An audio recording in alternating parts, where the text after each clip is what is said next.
Olá, turma! Dando sequência, então, à aula sobre cromatografia líquida, hoje nós vamos tratar sobre outros mecanismos de separação muito empregados na técnica de cromatografia líquida. Começo com o mecanismo que, na minha opinião, é o mecanismo mais importante atualmente em separações cromatográficas, que é a cromatografia.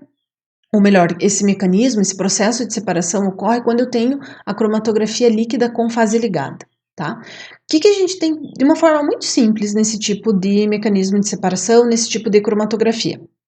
Nós temos um líquido estacionário. Então, no mecanismo de adsorção, que nós tratamos anteriormente, a fase estacionária é um sólido. Nesse caso, nós temos como fase estacionária um líquido, tá? Então, nós temos tanto fase móvel quanto fase estacionária como líquidos.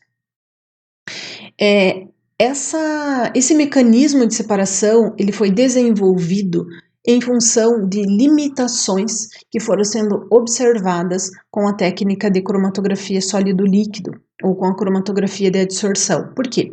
O que foi se percebendo que ocorria naquele mecanismo de separação? Interações irreversíveis, né? A gente comentou que existem diferentes interações que ocorrem entre os analitos e a fase estacionária, e que essas interações elas não devem ser irreversíveis. No entanto, é muito difícil de controlar isso tudo, né? Se eu estiver trabalhando com uma fase estacionária polar, como é o caso da sílica, e separar componentes também polares, eu posso ter formação de interações entre essas moléculas tão fortes que eu não consigo mais romper essas interações. E a consequência disso é que essas moléculas estarão fortemente retidas na fase estacionária e elas vão ficar aí, eu não vou conseguir eluir elas do sistema de cromatografia. E isso não é interessante. Então, a cromatografia líquida com fase ligada, ela veio com esse objetivo, né, melhorar as técnicas de separação. No início, na verdade, não foi a cromatografia líquida com fase ligada que foi desenvolvida, foi a cromatografia líquido-líquido, né? Como eu comentei com vocês, nós tínhamos tanto fase móvel quanto fase estacionária como líquidos. Uma grande melhorou, né? Foi possível melhorar, então, aquele problema de adsorção irreversível, mas como a fase estacionária era um líquido e a fase móvel também era um líquido, muitas vezes ocorria a perda dessa fase estacionária durante o processo de eluição. Não vou entrar em muitos detalhes dessa técnica, até porque ela ficou no passado, ela não é mais utilizada atualmente, ela evoluiu, então eu acho que vale a pena a gente focar na cromatografia líquida com fase ligada. O que a gente tem aqui nessa cromatografia? Agora sim, vamos dar uma olhadinha. Nós temos um líquido como fase estacionária, e esse líquido ele está quimicamente ligado a um suporte. Isso resulta em recheios altamente estáveis e insolúveis na fase móvel. Tá? Então, resolveu o problema da perda da fase estacionária quando eu eluía o meu sistema com a fase móvel, principalmente em altas pressões, né? A chance de eu perder a fase estacionária era bastante elevada, então a cromatografia líquida com fase ligada veio nesse sentido. Nós ligamos quimicamente, eu vou passar esse slide e depois eu retorno, tá? Então, basicamente, nós temos o que? A alteração daquela superfície de sílica original, né, que estaria representada aqui, com um organoclorocilano, que seria essa estrutura química aqui, tá? Então, o que seria o produto formado dessa reação química? Usualmente, aí, na verdade, esses produtos eles podem variar, né? A gente não pode sugerir que um único tipo de fase estacionária vai ser criada. Tudo vai depender da alteração química e dos grupamentos que eu ligar àquela superfície de sílica, tá? Então, nesses dois quadros aqui, eu trouxe os principais grupos, não são só esses, mas os principais grupos que atuam como fase estacionária quando eu tenho a cromatografia líquida com fase ligada. Então, por exemplo, nós podemos ligar a essa superfície de sílica, né, a essa suporte de sílica, um grupamento com 18 carbonos, tá? Que seria esse primeiro exemplo aqui. Então, se a gente observar, né, a gente vai ter ligada a essa superfície uma cadeia com 18 carbonos. Imagine, se eu tinha, né, anteriormente como grupo ativo no processo de separação um grupamento OH polar, agora, quando eu faço essa modificação química e ligo a esse suporte, né, uma cadeia aqui de hidrocarbonetos com 18 carbonos, a gente pode constatar que a polaridade dessa fase estacionária vai ser diminuída, né? Então, agora eu não tenho mais uma fase estacionária polar, eu tenho uma fase estacionária apolar. Essas colunas são muito conhecidas como fases estacionárias do tipo C18. Se vocês ainda não ouviram falar, provavelmente vocês vão se deparar com esse tipo de fase estacionária. E aqui eu faço um asterisco. Gente, de verdade, essas são as fases estacionárias mais empregadas atualmente em cromatografia. Por quê? Porque elas foram modificadas, né? Foram fases estacionárias melhoradas e elas permitem a separação de uma ampla faixa de componentes. Temos também alteração, né, e ligação, então, de uma cadeia com 8 átomos de carbono, seriam as colunas do tipo C8. Podemos ligar grupamentos do tipo fenil a esse suporte, né, de sílica, ou o TMS, né, com cadeias com apenas um átomo de carbono. Neste caso, ou nestes casos aqui, usualmente, né, então, com a modificação daquela fase estacionária polar, eu vou obter uma fase estacionária agora que vai ser apolar, tá? Quando eu tenho uma fase estacionária apolar, disse que eu tenho uma separação que ocorre no modo reverso. Por que modo reverso?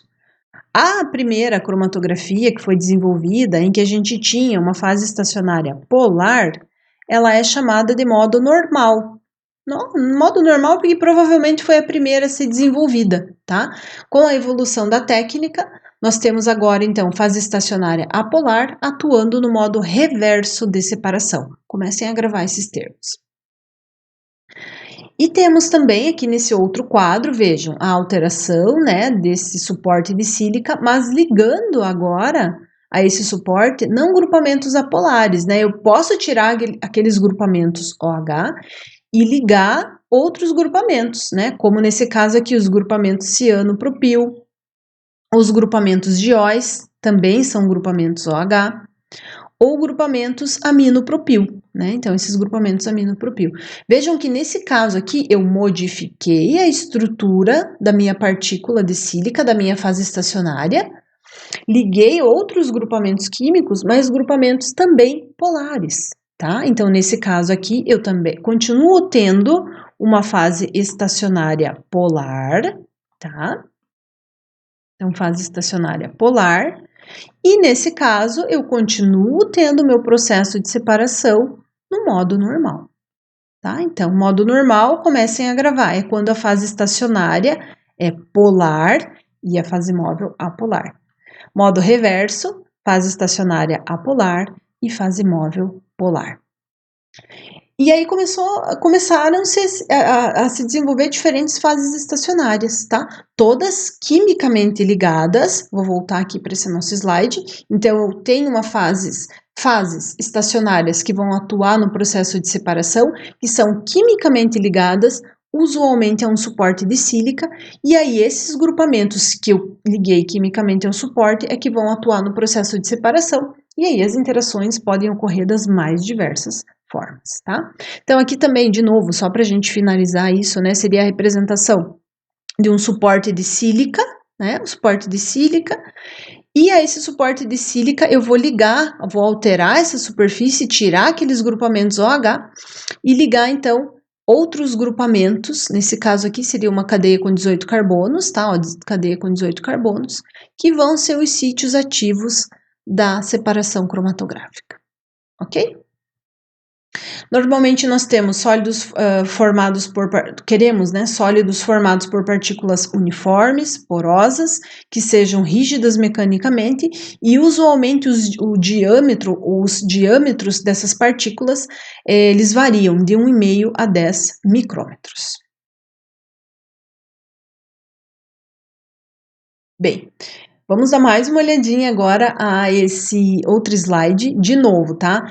O que eu trago aqui para vocês? É a modificação daquele meu suporte de sílica com diferentes grupamentos para a gente poder enxergar como que essas fases estacionárias podem atuar, né? Então, nesse caso aqui, ó, o suporte da sílica, né, alterado com cadeia com 1 carbono, C1, 3 carbonos, 5 carbonos, 8 carbonos, 18 carbonos, né? Esse ODS é octadecilcilano e até C30, ok?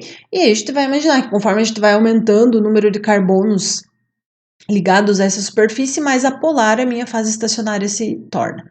Esse é o modo, a fase estacionária mais empregada em cromatografia líquida com fase ligada, ok? Temos também, ó, os grupamentos fenil, os grupamentos ciano, propil, e aí podem ocorrer, como eu comentei, né? Existem vários tipos de alterações, aqui seria a representação, né? Esse grupamento X aqui seriam outras colunas, outros grupamentos que a gente poderia ligar a essa superfície de sílica e alterar a composição da fase estacionária e permitir a separação de diferentes analitos. Isso nunca para de evoluir, turma. Na verdade, essas alterações da fase estacionária, de fases estacionárias, criação de novas fases estacionárias, ela está em constante evolução, porque justamente dependendo do problema, né, do que eu preciso, dos componentes que eu preciso separar, às vezes essas colunas que já existem, elas não me servem, né? E aí, mas aí eu falo, não são vocês que vão desenvolver as colunas, né? São as empresas, as indústrias que, vendo a demanda do mercado, essas empresas elas vão trabalhar para tentar desenvolver novas fases estacionárias que possam ser adequadas para uma determinada separação. Nessa outra imagem, eu trago aqui para vocês os diferentes grupamentos, né? E o tipo de interação que pode ocorrer em função da fase estacionária que está sendo empregada, né? Então, por exemplo, se eu estiver trabalhando com uma fase estacionária polar, né, do tipo ciano-propil, e estiver separando grupamentos analitos, né, que tenham grupamentos nitro, por exemplo, eu posso ter interações do tipo de polo. Nesse caso aqui, ó, seria a representação de formação até das ligações de hidrogênio, né, entre a fase estacionária e o analito, nesse caso aqui um ácido carboxílico que precisa ser separado, né, eu posso colocar, então esse ácido carboxílico apresenta características ácidas, eu posso ter como fase estacionária um grupamento básico para permitir que ocorra essa interação, tá? No caso de colunas do tipo fenil, interações do tipo pi, né, as interações que ocorrem entre as insaturações dos anéis aromáticos podem proporcionar diferentes interações. Então aí, na verdade, são só alguns exemplos para que vocês comecem. Por que eu trago isso aqui para vocês, na verdade? Porque eu quero que vocês comecem a pensar: quem eu vou separar? Quais são os componentes, os analitos que estão presentes na amostra que eu preciso separar? Que características de polaridade esses componentes apresentam? Para que eu possa optar pela melhor fase estacionária, porque esse já é um desafio, né? Escolher qual a melhor fase estacionária que será empregada na separação dos meus componentes de interesse.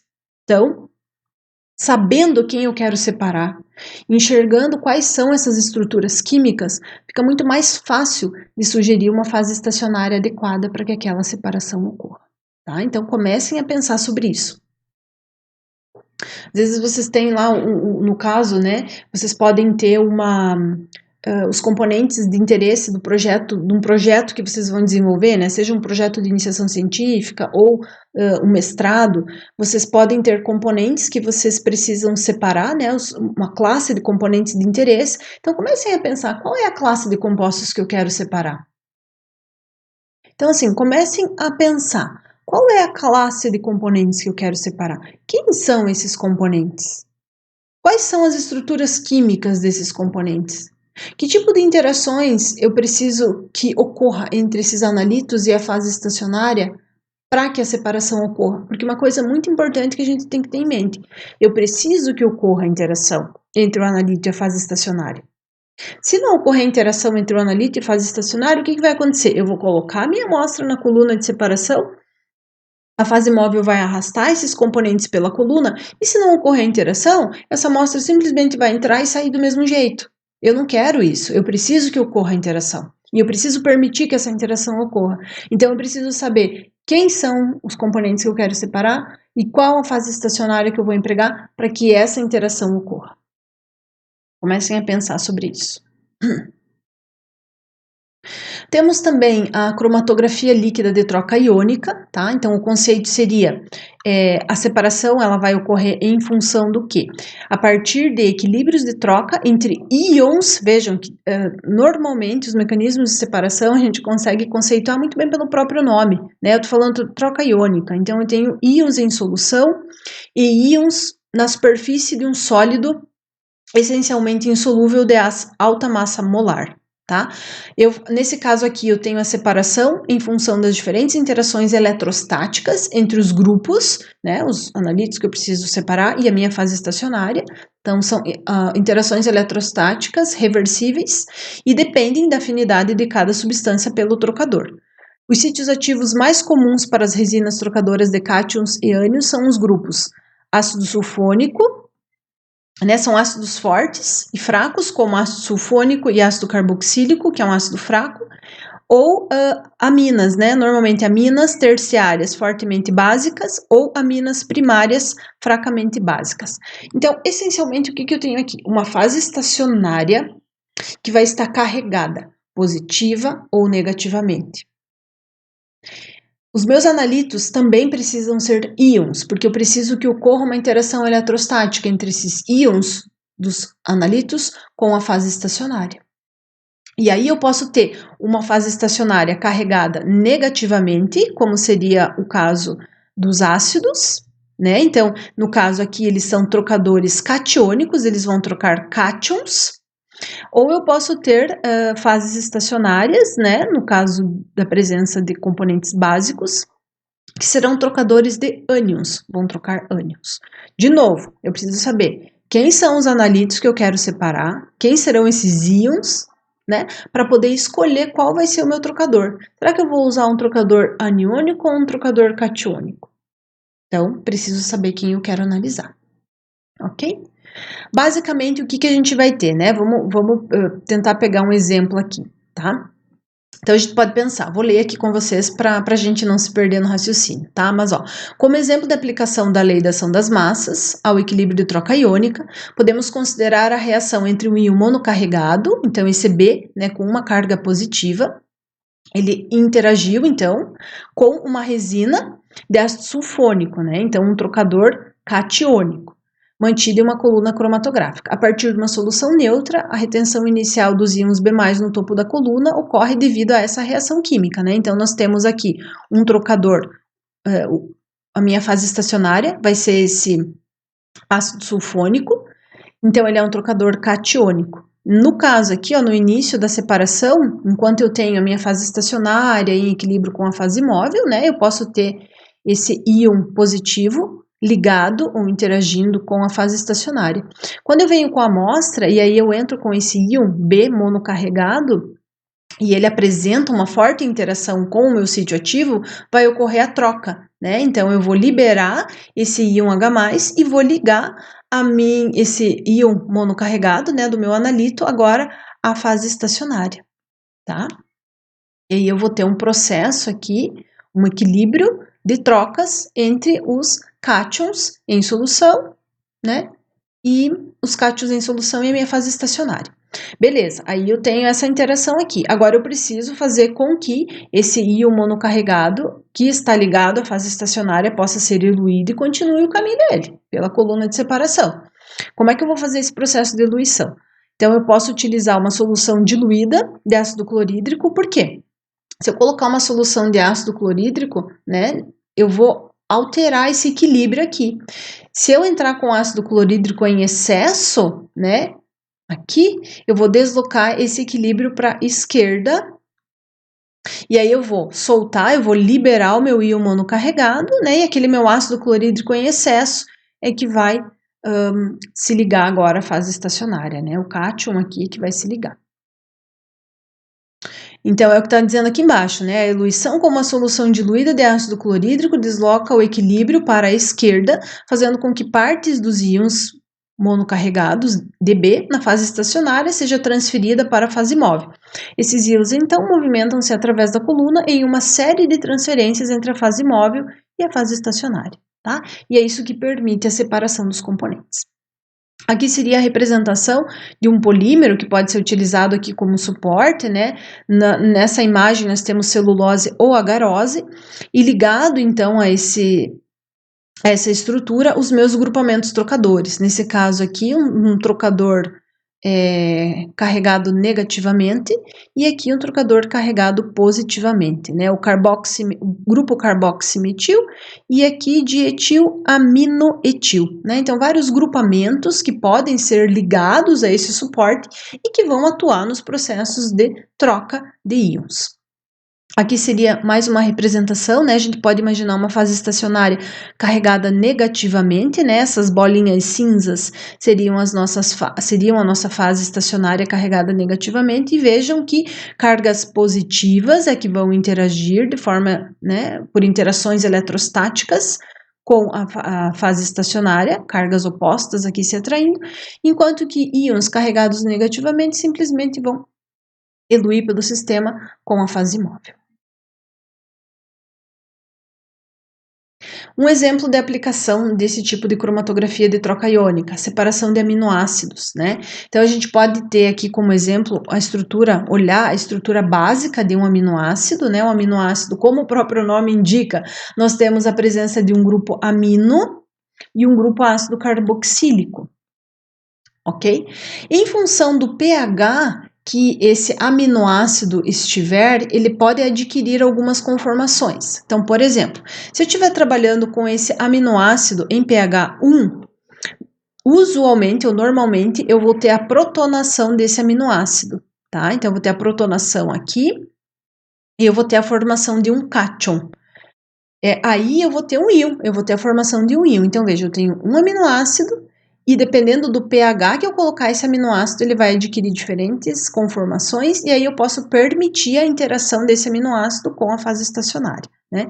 Nesse caso aqui, se eu tiver um cátion, né, então um aminoácido carregado aqui positivamente, para que eu pudesse separar esse aminoácido utilizando a cromatografia líquida, eu deveria utilizar uma fase estacionária carregada negativamente, né? Eu teria que ter um trocador catiônico. Em pH 7, eu tenho ainda a protonação aqui do grupamento amino, mas eu tenho a desprotonação do grupamento ácido carboxílico, então eu vou ter a formação da carga negativa também. E aí, essa carga positiva com carga positiva com carga negativa, elas se neutralizam e eu tenho a forma aqui zwitteriônica do aminoácido. Se eu, um exemplo hipotético, né, trabalhar com pH 13, né, então pH básico, eu vou ter a desprotonação desse aminoácido e vou visualizar esse aminoácido carregado negativamente. Nesse caso, para que a separação ocorra, eu vou ter que trabalhar com um trocador aniônico, né? Desculpa, trocador aniônico em que a minha fase estacionária está carregada positivamente. Então, assim, é só para a gente enxergar uma possível aplicação desse tipo de cromatografia. Muito empregada a cromatografia de troca iônica para separação de aminoácidos, mas o que a gente tem que ter em mente é que com esse mecanismo de separação eu consigo separar componentes que tenham carga, né? Eu consigo separar íons.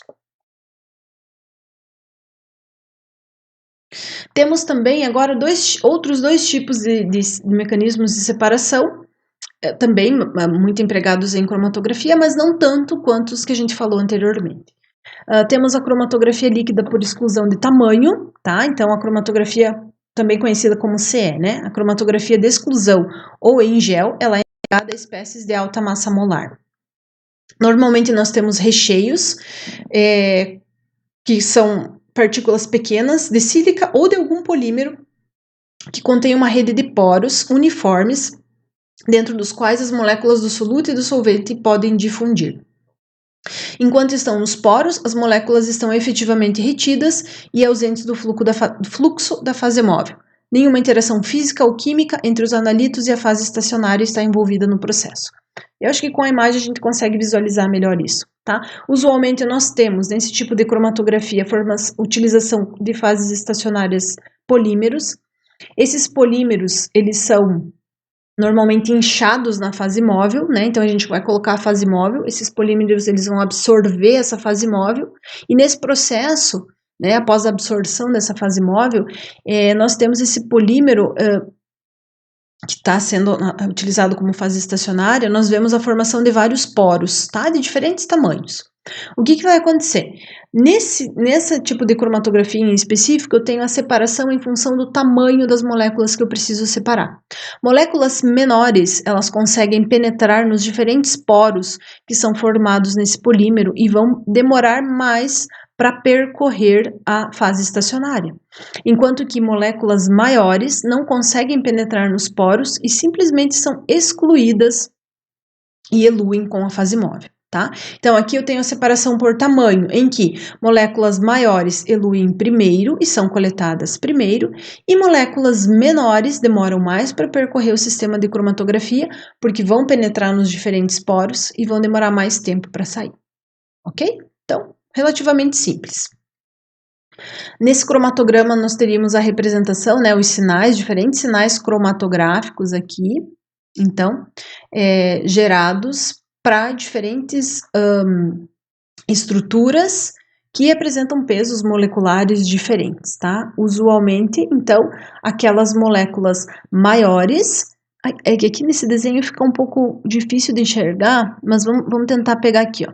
Amilose, né? Então, nós temos a amilose com uma massa molecular de 160.000 Dalton, provavelmente, né? Então, ela está representada aqui, ó, como essa linha contínua e as bolinhas. Vejam que ela foi a primeira a eluir, com o menor volume de eluato, tá?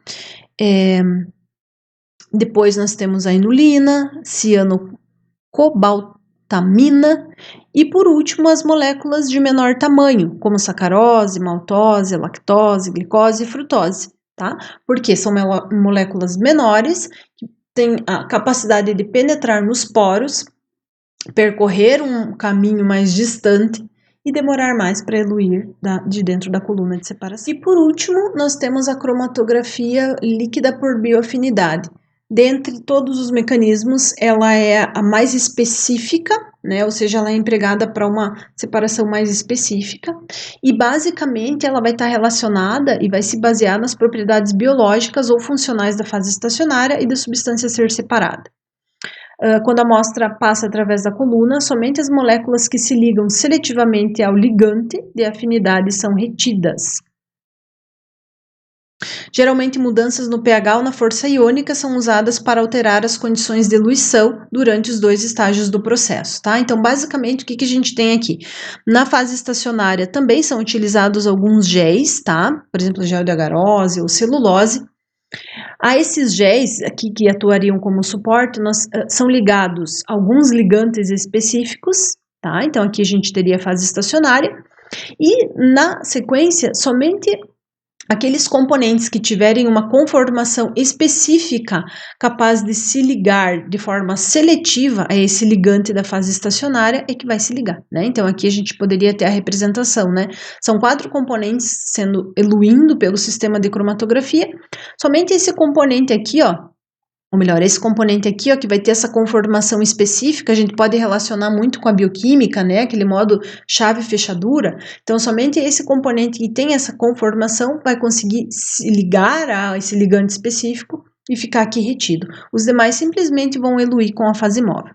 Na sequência, obviamente, que eu preciso também fazer com que esse analito que se ligou de forma específica ao ligante possa ser eluído, e usualmente a gente vai utilizar aqui no processo de eluição, como eu coloquei aqui no slide anterior, a gente vai alterar o pH ou a força iônica do meio, utilizando, por exemplo, uma eluição com diferentes sais, né? Eu posso mudar a força iônica do meio, se eu trabalhar, por exemplo, com uma solução de cloreto de sódio, né? E aí eu posso permitir que ocorra esse processo de dessorção e eu possa, então, eluir esse componente da minha fase estacionária. De novo, um tipo de mecanismo bastante específico, muito empregado, principalmente para a separação de biomoléculas. E é isso então, turma. Falando sobre esse último mecanismo de separação, a gente fecha, né, os principais mecanismos que podem ser trabalhados, que podem ser utilizados em uma separação quando eu trabalho com a cromatografia líquida, tá? Só destaco aqui que esses mecanismos, né, essas diferentes fases estacionárias, elas podem ser utilizadas tanto para cromatografias mais simples, como aquelas que ocorrem em coluna, como para técnicas cromatográficas mais especializadas, como, por exemplo, aquelas que ocorrem utilizando um equipamento como o cromatógrafo. O que eu gostaria de ressaltar para vocês, às vezes eu posso até ser um pouco repetitiva, mas eu acho que isso faz com que vocês consigam memorizar isso e comecem a entender a importância do quê? Saber o que se pretende separar, tá? Então, sempre que vocês partirem, não só para as técnicas cromatográficas, enfim, para qualquer ferramenta analítica instrumental, vocês precisam saber o que vocês querem separar, quais as moléculas, né, que estão presentes nessa mistura, para vocês poderem optar pelo melhor mecanismo de separação, pela melhor fase estacionária. Se vocês não souberem isso, vocês não vão conseguir desenvolver uma separação com eficiência. Então, estudem antes, né? Estudem o que vocês querem separar para vocês poderem escolher qual o melhor método. Nas próximas aulas, a gente vai avançar um pouquinho mais na técnica, falando também sobre os parâmetros de qualidade, né? Como interpretar um resultado obtido por cromatografia líquida de alta eficiência, como saber se esse resultado tá bom, não tá bom, e também vamos falar um pouco sobre a instrumentação, né? Como é que são compostos os cromatógrafos e quais as principais partes que o compõem, ok? Então, até a próxima aula. Tchau, tchau.